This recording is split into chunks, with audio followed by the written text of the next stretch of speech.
Good morning, ladies and gentlemen. Welcome to Straight from Radyo Bandido. I will be your host, Ricky Alegre.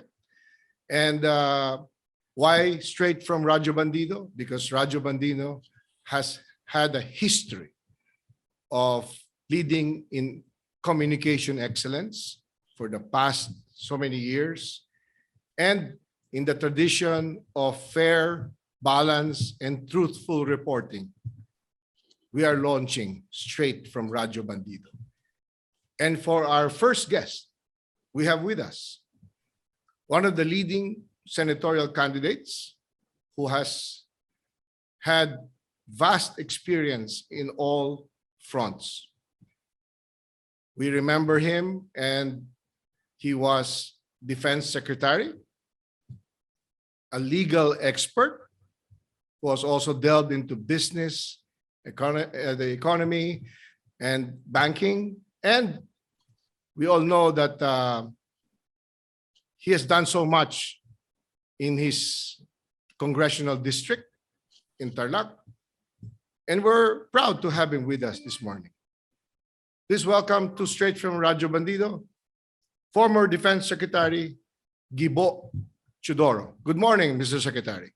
Good morning, Ricky, and it's really indeed a distinct honor to be the first guest on Straight from Radyo Bandido. I'm really honored, and thank you for the opportunity of you have given me for gracing the show. Yes, consistent with the rules of the COMELEC on interviews, we will be asking you about current news issues.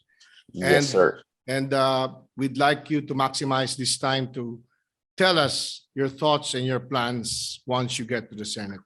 Yes. For the first question, sir, as a former Defense Secretary with vast knowledge on the matter, what legislation will you push for to address the problem on the disputed West Philippine Sea, which the Chinese are claiming to be theirs? For the first question, sir, as a former Defense Secretary with vast knowledge on the matter, what legislation will you push for to address the problem on the disputed West Philippine Sea, which the Chinese are claiming to be theirs? All right. Thank you very much for asking the question. We have the law on our side, and that law is the United Nations Convention on the Law of the Sea, where it is clear. We have an arbitral award which said that China claims as basing its claims on cannot trump the provisions of UNCLOS. Unfortunately, the law is the United Nations Charter, where any enforcement action is subject to the whims of ultimately the five permanent members of the Security Council.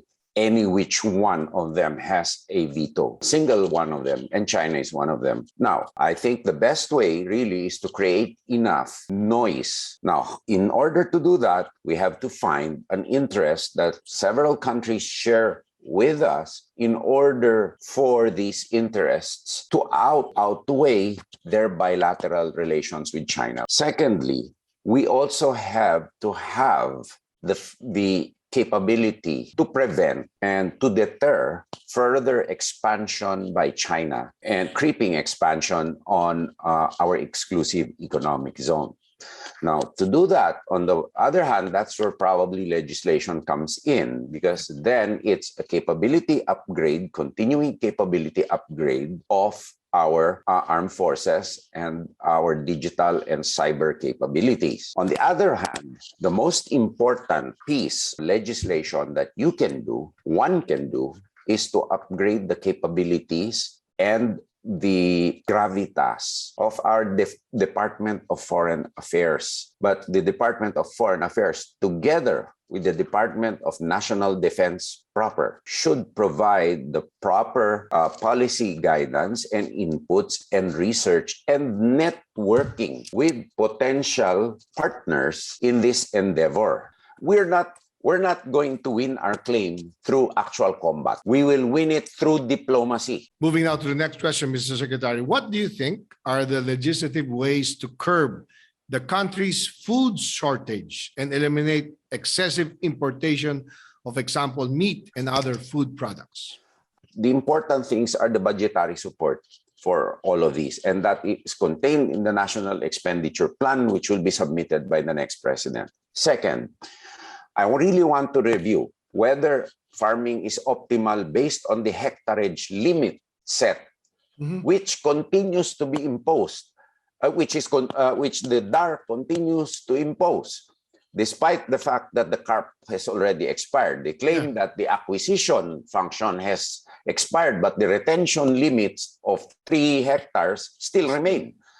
So I really want to review whether 3 hectares is indeed optimal or it is a socialistic method of control. There are some successful cooperatives on 3 hectares, particularly in bananas. For example, 3 hectares of bananas, you are viable. But for rice, no. Let's also review the policy of the land bank, because they're really to support agriculture in the same way as the original charter of the Development Bank of the Philippines was not for profitability in banking terms, but support to the economy for long-term germination industries. But now these banks, both Land Bank and DBP, their mandates and charters have been changed, so much so that they compete with the commercial banks. That's right. That's right. So their original mandate is gone. And I don't see the reason why they should continue to exist if their mandates are already functus officio, to use a legal term. So let's review that. Yes. You've been involved in the banking sectors in the past years.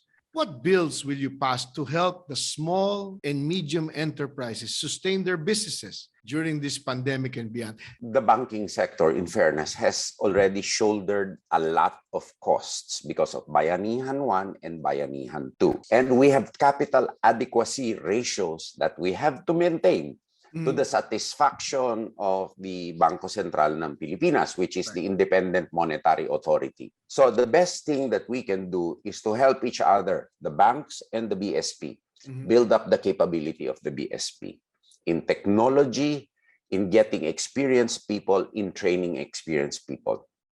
And we have to use our oversight functions to make sure that the regulations, that any regulatory body which is involved in the economy is not a cut and paste from best practices from highly advanced economies which will not work here. For example, the KYC rules. How can you impose these on the 70% of the population which are unbanked when you want to bring them into the banking system? Experience has it that, for example, you want a market vendor, they will to have a bank account. They will not leave their stalls, not because they don't want to go into the bank, but they want to be there when there's a sale. So you have to go to them, and they cannot fill out all of these documents. So we go again to another fundamental principle that we need to do across the board. It's ease of doing business, whether official or commercial. We have to have Philippine standards, our own best practices. Next question, sir. Our countrymen need to go abroad to find jobs with adequate income to support their families. Do you agree? We have to set up factories to provide jobs and production value to the economy by strengthening the manufacturing industry. Do you think some kind of tariff protection would encourage local industries to thrive? No, tariff protections will only saddle, except for agriculture, perhaps for the marginalized. No, tariff protections for me are for the marginalized and the consumer, where we cannot do anything about. Tariff protection only protects substandard products often, no? And it does not induce higher quality goods and services for our people. Now, the function of setting up manufacturing industries, that is really something ideal.